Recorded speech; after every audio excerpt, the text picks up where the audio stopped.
Mga guys, musta po kayong lahat? Sana nasa mabuti po kayong mga kalagayan. Ito na po guys, yung update po sa inyo yung aking mga alaga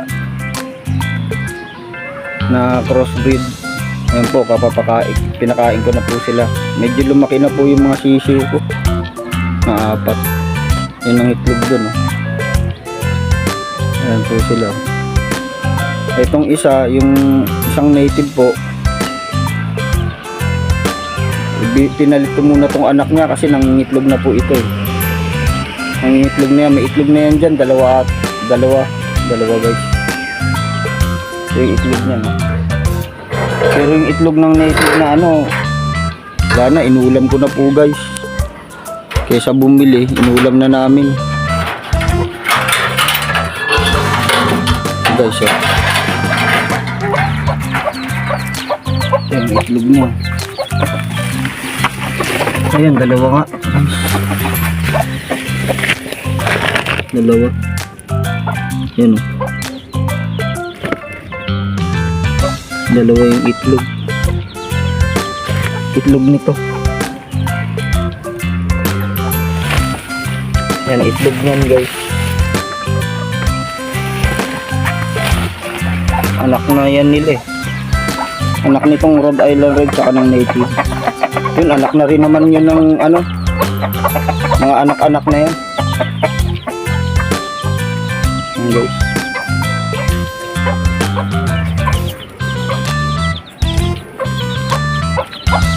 Yan, nilipat ko rin yung isang native guys. Yung nanay nila yun. Nagpapaasawa na yun. Yan guys. Yung isa na yan, bata pa yan. So, nangingitlog na rin yan. Dito naman yan sa gilid. Ginawan ko ng pugaran yan dyan. Native yan. Ang nag-asawa dyan, native. Native din nag-asawa dyan guys. Yan. Yung dalawang sisiyo na lalaki. Yung kapatid, nawala yung isa niyan guys.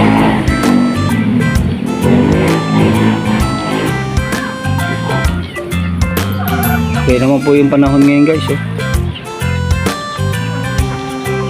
Medyo maulap.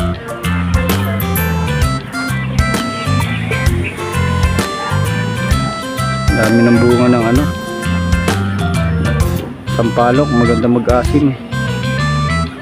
Guys.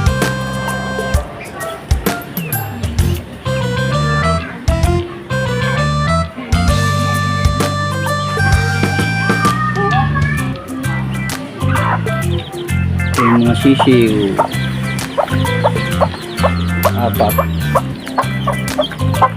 Hindi ko alam kung ilang babae dyan o lalaki, hindi pa makita yan guys kung ilan ang babae at lalaki dyan.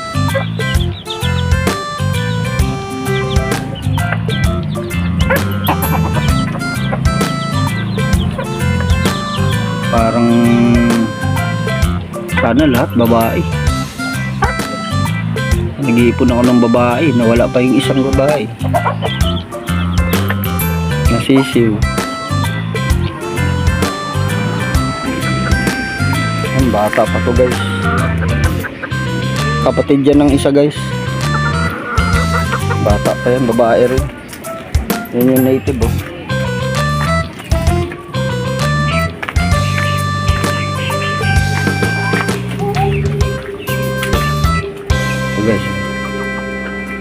Yan, native yung isa guys. Yan, anak na yan ng crossbreed. Itong isa na ito, nangingitlog na to.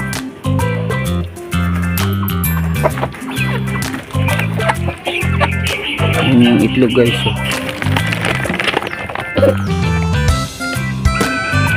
Itlog ng native. Baka mangitlog ngayon yan.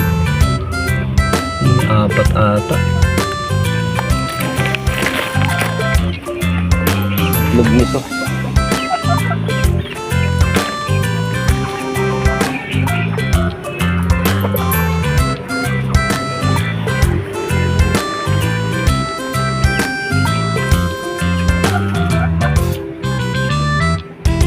guys. Bye bye.